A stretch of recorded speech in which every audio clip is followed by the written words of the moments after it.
So I remember as a freshman in college, I tried really hard to find the right words to pray. I felt like I need to have it all puffed up and wordy. And again, the pressure from, I think, different leaders and staff, and also even pastors, I felt like, oh, wow, they can pray so well. And I felt like the need to copy that.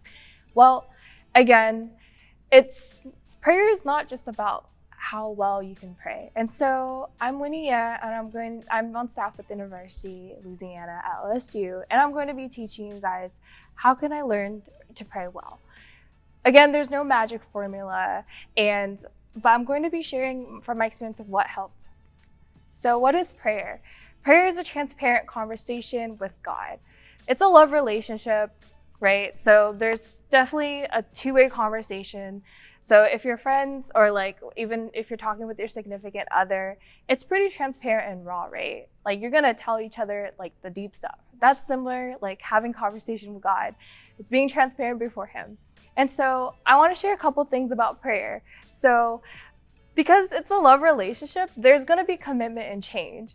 So it's not just about you asking God for something, but it's also slowing down, spending time, and listening to Him. So yeah, and a few more things I want to share is that it not only draws us to experience love and to be loved, it also increases our faith.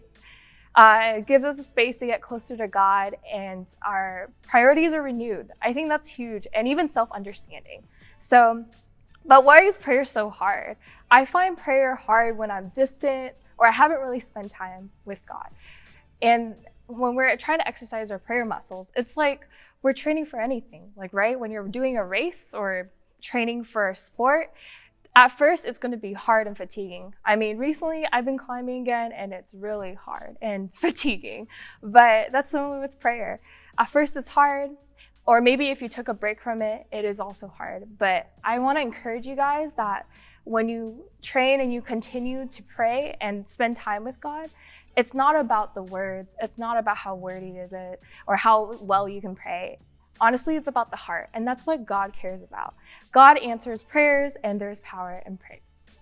So I want to share an example from scripture that as a disciple, we're all disciples, right? So disciples asked Jesus how to teach them how to pray.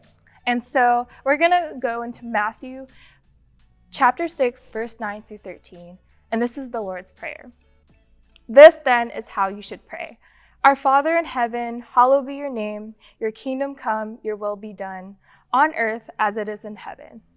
Give us today our daily bread, and forgive us our debts as we have forgiven our debtors. And lead us not into temptation, but deliver us from the evil one. I love this passage because it has a powerful framework, and it's really beautiful, honestly, this prayer. And so how do we do this? Well, there's no one way to pray. Again, there's a lot of traditions. Again, listening prayer and lament and even one voice was some of the things that I learned throughout college. But I'm going to be sharing one form of prayer, and that's ACTS. So what is ACTS? Not the book of Acts, but the acronym ACTS. A stands for adoration. So it's praising God for who He is, not what He has done for us. So example of that is, Lord, thank you for being almighty and all present. Next one is C, confession. Confession is acknowledging specific sins to God and even expressing and asking for forgiveness. So an example is Lord, this past week I've been really prideful. I've been relying on myself.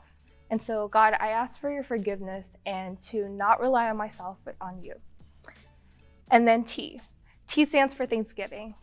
Thanksgiving is praising God for what He has done for us.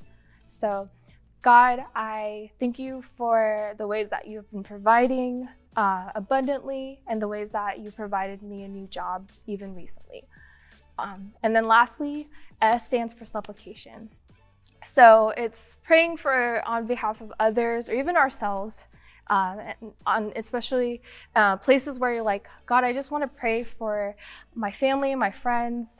They're going through a hard time. Or even, God, I want to pray for someone that I don't know, like my friends that don't know you, and I hope that we have a spiritual conversation soon.